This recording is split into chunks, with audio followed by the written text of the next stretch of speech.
আমরা এখন একটুখানি বেরাবো বাইরে, তো বার্থডে উপলক্ষে একটা ছোট কেক নিয়ে আসবো। তো এখন আজকে সারাদিন তো ভীষণ ভালোভাবে কাটলো, সত্যি কথা বলতে মন্দিরে গিয়ে আরো বেশি ভালো লাগলো।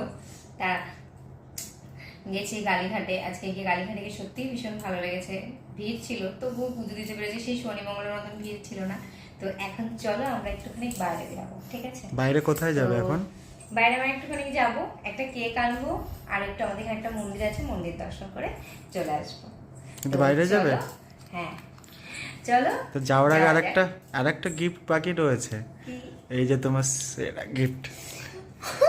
সোনার জিনিস। তো তাহলে দেখা যাক কি দিল, না এসে দেখাবো? না, এখনই দেখিয়ে চলো। সারাদিন দেবো দেবো করে দেওয়া হয়নি। তো দেখা যাক কি সোনার জিনিস, বোঝাই যাচ্ছে বক্স দেখে। কি দিয়েছে? কি দিয়েছে? দেখো, আমি কেন বলবো? ও মাই গড, Surprise থাকলো না? পাওয়া যাচ্ছে না তো। ও মাই গড, হাতের কিছু চুড়ি,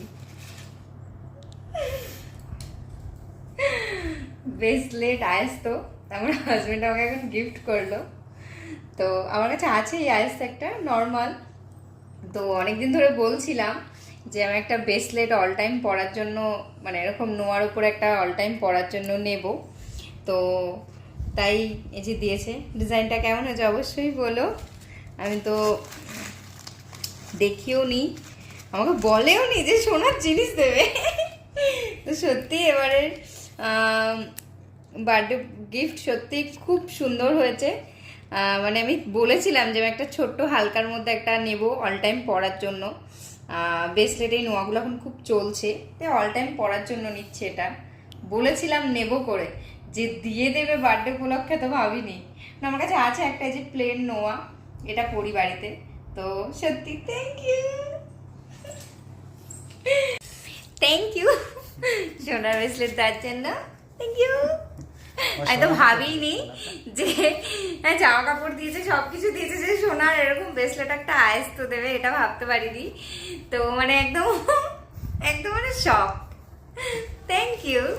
এবছরের সব থেকে দামি গিফট মানে এটা। ওটা তোমার বার্থডে উপলক্ষে। আমার বার্থডে উপলক্ষে আমার হাজবেন্ড আমাকে গিফট করলো। আমি অনেকদিন ধরে বলছিলাম যে বাড়িতে অল টাইম পরার জন্য একটা এরকম ছোটোর মধ্যে ব্রেসলেট নোয়া নেব। তো থ্যাংক ইউ। বলিনি, আমি জানিও না যে দেবে করে, তো ভাবতেই পারিনি। সবকিছু যদি বলে